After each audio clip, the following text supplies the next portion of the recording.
प्रामुख्यानं निवडणुका येतात, निवडणुकीमध्ये थोडी कटुता असते, निवडणुकीच्या काळामध्ये एकमेकाशी संघर्ष असतो, लढायचं असतं. पण निवडणुकीच्या दिवशी जो काही प्रकार झाला, जो कोणी या पुलाला विरोध करतो त्याचं कंपल्शन ॲक्विजिशन आम्ही करतोय. कसबा बोर्डातील नागरिकांना विनंती करतो की विकास कामाच्या आडवं कुणी न येता विकास काम हे त्यांच्यासाठीच आहे आणि विकास काम जास्तीत जास्त करून घेण्यासाठी आपण आमच्याशी संपर्कात राहावं.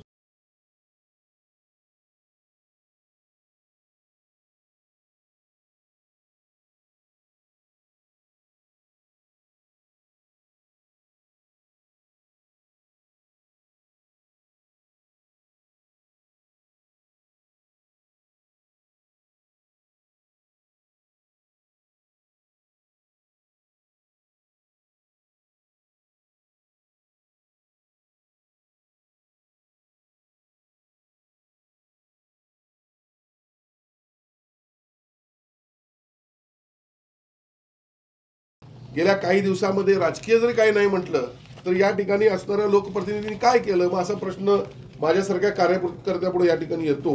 कारण ड्रेनेज, पाणी या गोष्टी तर प्राथमिक सुविधा आहेत, लाईट्स, तर हे झालंच पाहिजे, रस्ते झाले पाहिजेत.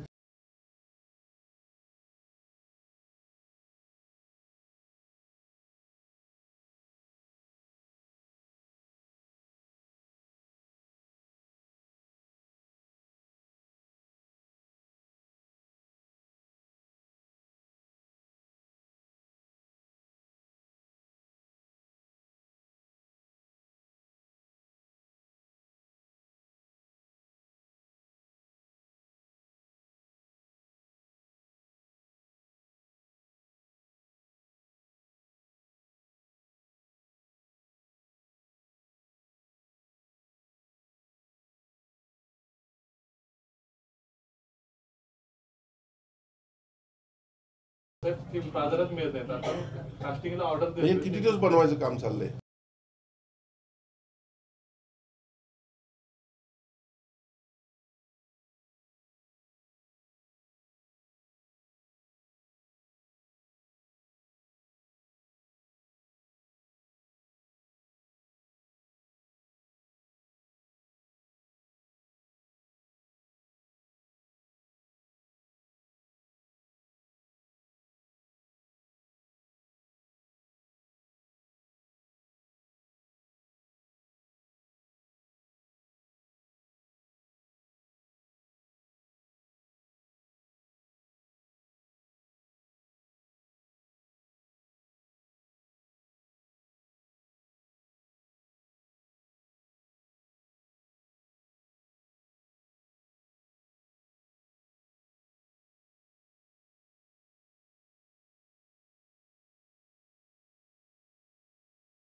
सर्वांना सस्नेह जय महाराष्ट्र।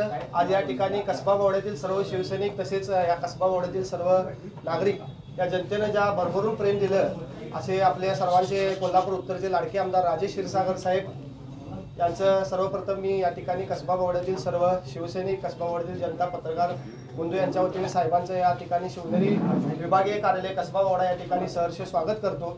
त्याचबरोबर आज या कसबा बोवड्यातील होणाऱ्या पत्रकार परिषदेच्या निमित्तानं उपस्थित असलेले सर्वच नामांकित पत्रकार यांचं देखील या पत्रकार परिषदेच्या निमित्तानं सहर्ष स्वागत करतो। या पत्रकार परिषद चालू जरा आवाज कमी आहे तिकडे पाहिजे सायलेंट करा फोन।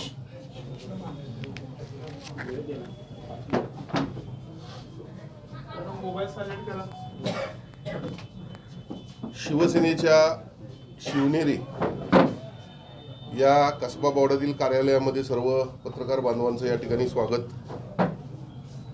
प्रामुख्यानं निवडणूक झाल्यानंतर, निवडणुकीच्या निकालानंतर आज पहिल्यांदाच कसबा बोवड्याच्या कार्यालयात मी येतोय आणि जो भरभरून या ठिकाणी प्रेम मिळते कसबा बोवड्याच्या ग्रामस्थांचं, कार्यकर्त्यांचं, यामुळे मन भरून आल्यासारखं वाटलं। खास करून आज या कार्यालयामध्ये येत असताना कसबा बोवड्यातील तमाम मतदार बंधू भगिनींचं मी मनपूर्वक आभार मानतो। खास करून लाडक्या भगिनी, मुख्यमंत्री लाडकी बहीण योजनेच्या माध्यमातून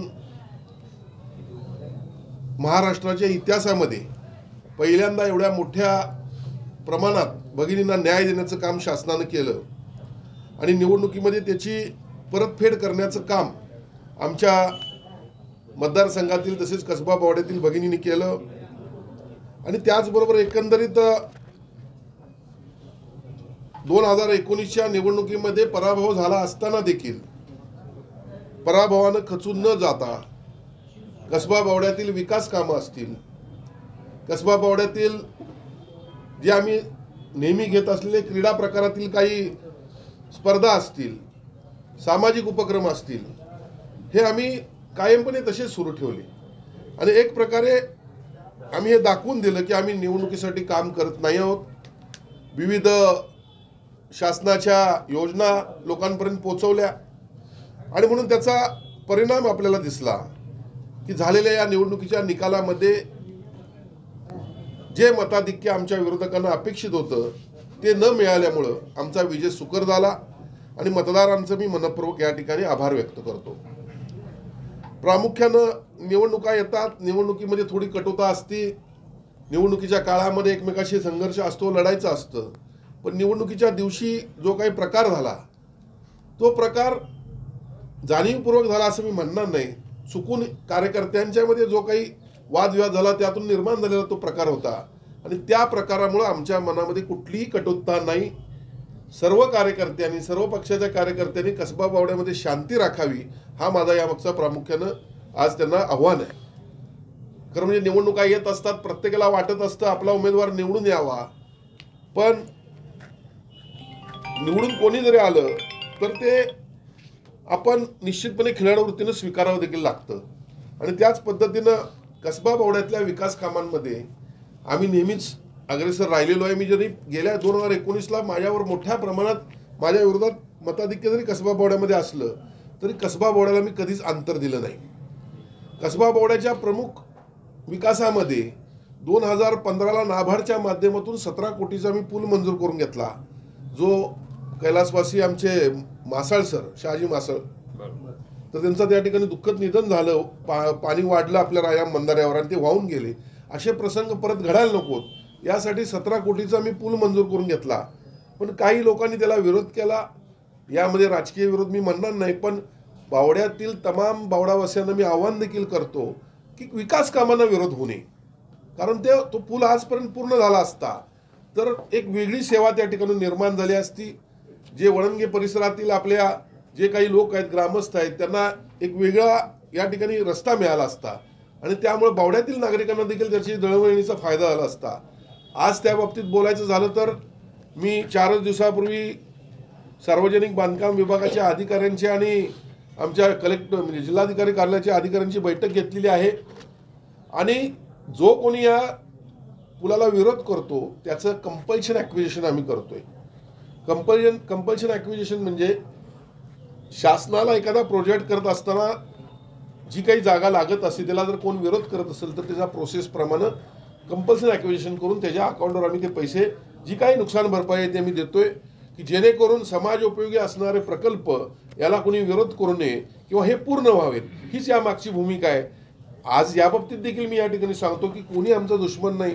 जो कोणी विरोध करत असेल तो त्याची ती भूमिका असेल, पण शासनाची भूमिका आहे या ठिकाणी विकास झाला पाहिजे, जिल्ह्याचा विकास झाला पाहिजे या दृष्टीने आम्ही कंपल्सरी त्या ठिकाणी ॲक्विजिशन करतोय. आणि परत 10 कोटी रुपयाचा निधी या ठिकाणी शिवेंद्रराजे भोसले सार्वजनिक बांधकाम मंत्री जे आहेत त्यांच्याकडे मी मागितलेला आहे आणि तो या मार्चच्या अधिवेशनामध्ये निश्चितपणे आपल्याला मिळेल.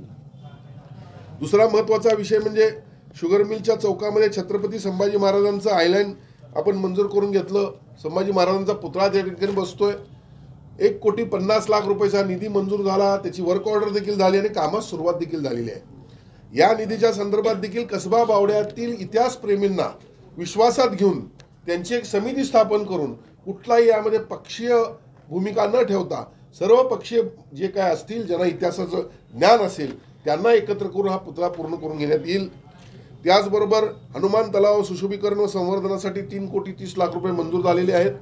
हे देखील लवकरच नजीकच्या काळामध्ये कामाला आम्ही सुरुवात करू. आणि प्रामुख्यानं या ठिकाणी कसबा बावड्यामध्ये मुख्य रस्त्यावर आपण 15 ऑगस्ट 2023 साली तिरंगी लाईट देखील बसवलेले आहेत, जे अत्यंत सुशोभित या ठिकाणी असल्यासारखे दिसत आहेत. त्यातील काही लाईट मध्ये आधी खराब होत असतात ते आम्ही दुरुस्त करत असतो. हे देखील काम आम्ही केलेलं आहे. प्रामुख्यानं मी 75 लाख रुपयाचं एक टर्फ मैदान या ठिकाणी मंजूर करून घेतलं होतं, पण त्या ठिकाणी नागरिकांनी त्या गोष्टीला विरोध केल्यामुळं हे काम अपूर्ण राहिलेलं आहे. मी परत एकदा आपल्या माध्यमातून कसबा बोर्डातील नागरिकांना विनंती करतो की विकास कामाच्या आडवं कुणी न येता विकास काम हे त्यांच्यासाठीच आहे आणि विकास काम जास्तीत जास्त करून घेण्यासाठी आपण आमच्याशी संपर्कात राहावं. प्रामुख्यानं कसबा बावड्याच्या पाण्याच्या टाकीचं काम पूर्ण झालेलं आहे, पण त्याने पाणी आपण सप्लाय होत नाही आहे. या संदर्भात मी अधिकाऱ्यांना आत्ताच या ठिकाणी बोलवलेलं आहे आणि सर्व अधिकारी या ठिकाणी उपस्थित आहेत. राजाराम बंधाराच्या या संदर्भात देखील आहेत आणि याचे निर्णय आत्ता आम्ही घेत आहोत. त्याचबरोबर आणखीन एक दुसरा आमचा प्रोजेक्ट आहे. STP प्लॅनद्वारे शुद्ध केलेलं पाणी जे आपण नदीला सोडतो त्याचा जर शेतकऱ्यांना उपयोग होत असला आणि तशी मागणी असली तर मी आपल्या पाणीपुरवठा अधिकाऱ्यांना तशा सूचना केलेल्या आहेत की त्याचा DPR तयार करण्यासंदर्भात त्यासाठी लागणारा पाण्याच्या लाईनचा आणि जी काही मोटर असेल त्याचा आम्ही खर्च करू आणि शेतकऱ्यांना पाणी पुरवठा करण्याचा आमचा प्रयत्न राहील. खरं म्हणजे आज या ठिकाणी अनेक कामं आता निवडणुकीच्या निकालानंतर देखील सुरू आहेत. यामध्ये 45 लाख रुपयाची कामं महाराष्ट्र सुवर्ण जयंती नगरोत्थान या महाअभियानातून सुरू आहेत. महापालिका क्षेत्रात मूलभूत सुविधांच्या 2024च्या बजेटमध्ये देखील कामं सुरू आहेत. त्याचबरोबर एक नंबरमध्ये प्रभाग 1 नंबरमध्ये 45 लाख रुपये, प्रभाग 2 मध्ये 40 लाख रुपये, प्रभाग 3 मध्ये 83 लाख रुपयाची कामं सुरू आहेत, प्रभाग 4 मध्ये 70 लाख रुपयाची कामं सुरू आहेत आणि त्याचबरोबर प्रभाग क्रमांक 5 मध्ये 47 लाख आणि प्रभाग क्रमांक 6 मध्ये 45 लाख रुपयाची कामं ही निवडणुकीच्या नंतर निकालानंतर आपण तातडीनं बावड्याच्या विकासाला सुरुवात केलेली आहे.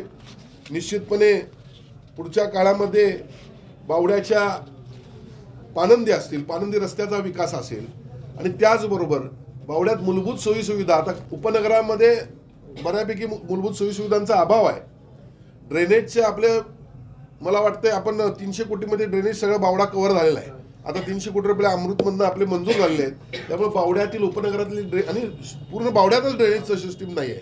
त्यामुळे संपूर्ण त्यामध्ये आपण धरलं आहे. 300 कोटी रुपये ते मंजूर झालेले आहेत. त्याचा वर्क ऑर्डर देखील दिलेला आहे. आपण सर्व वर्क ऑर्डर देखील दिलेला आहे. याचा अर्थ लवकरात लवकर ह्या कामाला देखील आपण सुरुवात करतोय. बावड्यातली संपूर्ण ड्रेनेज लाईन आता नव्यानं बसवण्यात येईल, म्हणजे उपनगरांसह. आणि त्यामुळं बावड्यातील ज्या काही मूलभूत सोयीसुविधा आहेत त्या पूर्णतः या ठिकाणी पुढच्या काळामध्ये आम्ही करण्याचा प्रयत्न करू. बावड्याला विकास कामांमध्ये निश्चितपणे झुकतं माप देण्याचा प्रयत्न करू. कारण ड्रेनेज लाईन्स जर ज्या ठिकाणी नसतील तर त्या ठिकाणी प्राथमिक सुविधांचा अभाव असंच म्हणावं लागेल. आणि खऱ्या अर्थानं गेल्या काही दिवसामध्ये राजकीय जरी काही नाही म्हटलं तर या ठिकाणी असणाऱ्या लोकप्रतिनिधींनी काय केलं, मग असा प्रश्न माझ्यासारख्या कार्यकर्त्यापुढे या ठिकाणी येतो. कारण ड्रेनेज, पाणी या गोष्टी तर प्राथमिक सुविधा आहेत, लाईट्स तर हे झालंच पाहिजेत, रस्ते झाले पाहिजेत, पण ड्रेनेज देखील त्या ठिकाणी नव्हतं. मग आता 300 कोटी रुपये जे गेल्या 3 महिन्यापूर्वी आपण मंजूर करून आणले, सन्माननीय तत्कालीन मुख्यमंत्री एकनाथजी शिंदे साहेबांनी अमृतच्या त्या योजनेतून त्यामध्ये सर्व आपण काम घेतलेलं आहे. आणि पुढच्या काळामध्ये देखील निश्चितपणे बावड्याच्या या विकास करण्यासाठी आता ग्राउंडचा विकास देखील महत्त्वाचा आहे. ग्राउंडच्या विकासासाठी आम्ही एक DPR तयार करतोय. ज्या पद्धतीनं शाहू स्टेडियम विकसित झालेलं आहे, ज्या पद्धतीनं शिवाजी स्टेडियम विकसित झालेलं आहे, त्या दृष्टीनं आमचं प्राथमिक आता चर्चा किंवा प्रयत्न सुरू आहे. बाजारात मिळत नाही, आपण कास्टिंगला ऑर्डर म्हणजे किती दिवस बनवायचं काम चाललंय? दिलेले आहेत, ऑर्डर दिलेले आहेत. कधीपासून हा प्रश्न आहे? 15 दिवसात तुम्ही बनवू देणार आता, पण हे कधीपासून असा प्रश्न प्रलंबित आहे? नाही कसं झालं सर की आपल्याला 750 जे जुन्या पाईप होत सर ते आपण बदलून गेल्या आठवड्यात सगळ्या दुसऱ्या खाली पाईप टाकून घेतलेलं होतं. गेल्या आठवड्यापासून आपण काम सुरू केलं, पण हे कधी व्हायला पाहिजे होतं काम सुरू? सर नाही 15 दिवसात आपलं होऊन जाईल. आता होणार आहे, हो. पण याच्या मागं का झालेलं नाही? सर आपल्या टाकीचे थोडीशी बांधकाम पूर्ण नव्हतं, क्रॉस कनेक्शन. आता मागं जास्त न जाता आपण पुढं विकासाच्या दृष्टीने जाऊ. 15 दिवसात या बावड्यामध्ये टाकीतनं पाणी लोकांपर्यंत पोहोचलं पाहिजे, कारण पाण्याचा प्रश्न फार गंभीर आहे. तर एवढी तुम्ही खबरदारी घ्यावी. सर शुगर मिलला रस्ता जो आहे तो कायम अंधारात आहे. आतापर्यंत 3 माणसाचा त्या ठिकाणी मृत्यू झालाय. शुगर मिलच्या रस्त्याच्या बाबतीत मी देखील बजेट दिलं होतं, पण ते काहीतरी प्रायव्हेट रस्ता आहे. नाही आपला जो शेअर रोड जो आहे मेन रोड 100 कोटी लाईटचा प्रॉब्लेम आहे. आतापर्यंत कसबावाड्याला 3 नागरिकांचा बळी गेला महापालिकेच्या दुर्लक्षामुळे. गेल्या काही दिवसांपासून विकास कामांना बावड्यात फक्त विरोध होतोय असं वाटतंय, तर काही राजकीय हेतू आहे असं वाटतंय? मी पहिल्यांदाच माझी भूमिका त्या बाबतीत स्पष्ट केली की निवडणुकांपुरतं राजकारण असावं. निवडणुकीमध्ये 2 पार्ट्या असतात, 3 असतात, 4 उमेदवार असतात. प्रत्येकाला वाटत असतं की माझा उमेदवार निवडून आला पाहिजे. त्यावेळेला ती टशन असती किंवा त्यावेळेची ती ईर्ष्या असते, ती मान्य आहे. पण निवडणुकीनंतर मी पहिल्यांदा आल्यावर पण सांगितलं, त्या दिवशी पण एक प्रकार घडला. कार्यकर्त्यांच्यामध्ये 2 काही बाचाबाची झाली, त्यावरून एका गटाची माणसं आली, मग पुन्हा दुसरा तिसरा, म्हणजे सगळं ते वातावरण वाढत असताना आम्ही या गोष्टी होऊन दिल्या नाहीत आणि थांबवलं. याबद्दल सुद्धा मनात आम्ही काही कटुता ठेवत नाही. पण निवडणुकी संपली की राजकारण संपलं पाहिजे. मी बावड्याच्या बाबतीत कधीच वेगळं किंवा असं माझ्या मनात सुद्धा कधी नाही आहे कसबा बावड्याच्या बाबतीत. अथवा ओव्हरऑल राजकारण करत असताना मनामध्ये द्वेष संकोच ठेवून मी माझ्या जीवनात कधीच वागलो नाही. तर राजकारण हे निवडणुकीपुरतं मर्यादित असलं पाहिजे. आपल्या भागाचा विकास करून घेण्यासाठी प्रत्येकाने एकत्रित आलं पाहिजे. मी सातत्यानं आता राजाराम बंधाऱ्याचा जो पुलाचा प्रश्न होता तो आपण घेतला. अनेक महत्त्वाच्या पाण्याच्या टाकीच्या बाबतीत सुद्धा आपण बऱ्याच वेळा फॉलोअप मागच्या काळात केला आहे. तर आपण सगळ्यांनी मिळून विकास केला पाहिजे. निवडणुकीमध्ये बघा, निवडणुकीत हा माझ्या विरोधात होता, तो माझ्या विरोधात होता, ह्याच्याकडचं मी काम करणार नाही, त्याच्याकडचं मी काम करणार नाही, हे लोकप्रतिनिधी म्हणू नये. आणि जे लोकप्रतिनिधी काम करत असताना विरोधी उमेदवाराकडे असतात त्यांनी पण असं म्हणू नये की माझ्या विरोधातला उमेदवार निवडून आलाय, मला इथं काम नको आहे. त्यामुळे आपल्याला भागाचा विकास करायचा. लोकशाही काय सांगते की सर्वांनी एकत्रित विकास करायचा आणि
CM साहेबांशी पण मी चर्चा करणार आहे.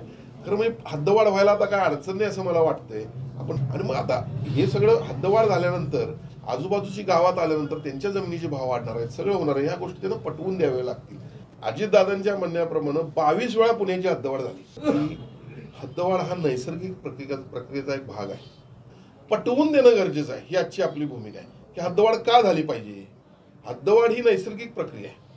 सर, गेल्या 4 दशकांपासून कोल्हापूर हद्दवाढीचा मुद्दा कळीचा ठरतोय. नेमकं काय ठरलंय या संदर्भात आणि काय प्रशासनाची भूमिका? नुकत्याच झालेल्या विधानसभेमध्ये महायुतीच्या प्रचारासाठी राज्याचे मुख्यमंत्री आणि दोन्ही उपमुख्यमंत्री आले होते. तत्कालीन मुख्यमंत्री आणि तत्कालीन उपमुख्यमंत्री. उपमुख्यमंत्री अजितदादा पवार यांच्यासोबत मी आणि राष्ट्रवादीचे जिल्हाध्यक्ष आदिल फरास आमची चर्चा या विषयावर सुरू होती. त्यावेळेला त्यांनी देखील कबूल केलं की हद्दवाढ हा नैसर्गिक प्रक्रियेचा एक भाग आहे.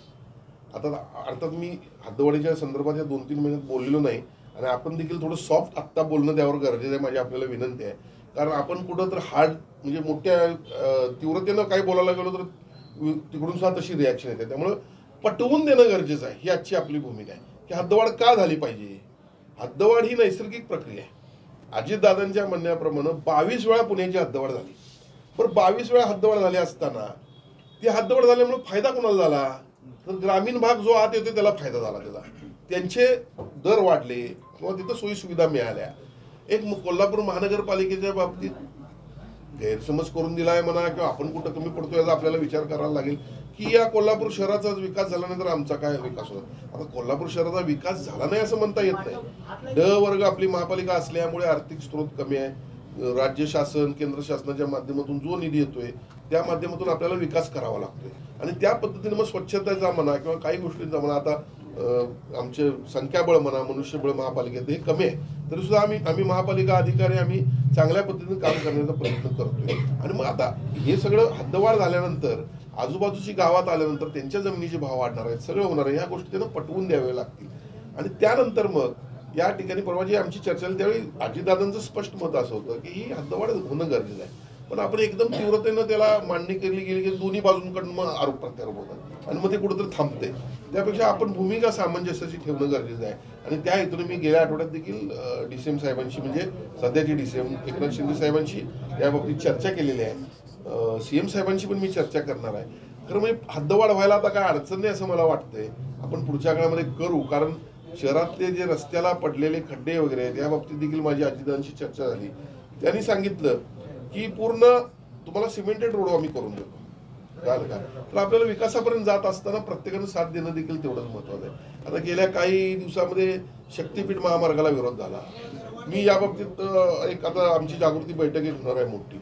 मी या बाबतीत माझी मांडणी करणार आहे शासनाच्या वतीनं की शक्तीपीठ महामार्ग हे आपल्या कोल्हापूर जिल्ह्याला कशा पद्धतीनं उपयुक्त आहे. माझी या संदर्भात काल CM साहेबांची चर्चा झाली आणि त्यांनी मला सांगितलं एक बैठक घ्या लोकांना पटवून द्या. तर विकासाच्या प्रत्येक गोष्टीसाठी इथून पुढच्या काळामध्ये आमचं शासन काम करेल. साहेब रंकाळ्यासाठी तुम्ही सुशोभीकरणासाठी कोट्याचा निधी आणलात पण सध्या गेल्या काही दिवसामध्ये लाखो मासे मृत पडलेले आहेत. त्या रंकाळ्यावर मी उद्या व्हिजिट देतोय. त्यामध्ये देखील असाच विषय आहे. गाडगे साहेब आपल्याला मी बोललो होतो कंपल्शन ॲक्विजिशन तिथं पण करावं लागते. जे कंपल्शन ॲक्विजिशन न केल्यामुळे ते पाणी डायरेक्ट ह्याच्यात जाते. बरोबर आहे ना. काय आता तिथं काय विषय आहे पाणी आपण सगळीकडनं बघितले की जिथे पाणी रंकाळ्यात होतं तिथं बऱ्यापैकी पाणी जात नाही. पाणी स्टॅग्नेंट झालेलं होतं. थोडंसं हिवाळ्याच्या दिवसात कसं होतं सर की थोडं धुकं आणि ह्याच्यामुळे पण थोडंसं डिझर्व ऑक्सिजनची मात्रा कमी राहते आणि थोडंसं आपल्याला आपण मंजूर झालेलं होतं ते कारंजा झाल्यानंतर साहेब एरिएशन झालं तर बऱ्यापैकी हा प्रश्न मिटेल. डिझर्व ऑक्सिजन आपला तो कारंजा होणार त्यामुळे त्याचा फायदा होईल असं वाटतंय. पण आपण उद्या एक रंकाळ्याला व्हिजिट देऊया. लोकांच्या चर्चेचा विषय आहे. तर मी नव्हतो. मी मुंबईत असताना मला सातत्यानं लोकांचे फोन यायचे. आपण उद्या सकाळी आपण तिथे एक व्हिजिट देतो. रंकाळ्याला मी उद्या व्हिजिट देतो. पंचगंगा आणि रंकाळचे मृत मासेची टेस्ट घेतली जाते मात्र त्याच्या पुढे अधिकारी जात नाहीत अशी लोकांची चर्चा आहे. तुम्हाला एक गोष्ट सांगतो. पंचगंगा प्रदूषणाचा एक DPR तयार झालेला आहे. तो देखील लवकरच मंजूर होतो. 750 कोटीचा DPR आहे. पूर परिस्थिती नियंत्रणात आणण्यासाठी 3200 कोटीचा DPRला मंजूर वर्ल्ड बँकेने दिलेले आहे. त्यात आणि 500 कोटी रुपये ऍड होतील. त्यामुळे एप्रिल-मेच्या दरम्यान कोल्हापुरातली अत्यंत महत्वाची काही कामं जी कोल्हापूरच्या विकासाच्या दृष्टीने महत्वाची असतील ते आपण सुरू करणार आहे. अशाच नवनवीन अपडेट्ससाठी डिजिटल कोल्हापूर चॅनेलला सबस्क्राईब करायला विसरू नका. आमच्या फेसबुक, इन्स्टालाही नक्की फॉलो करा.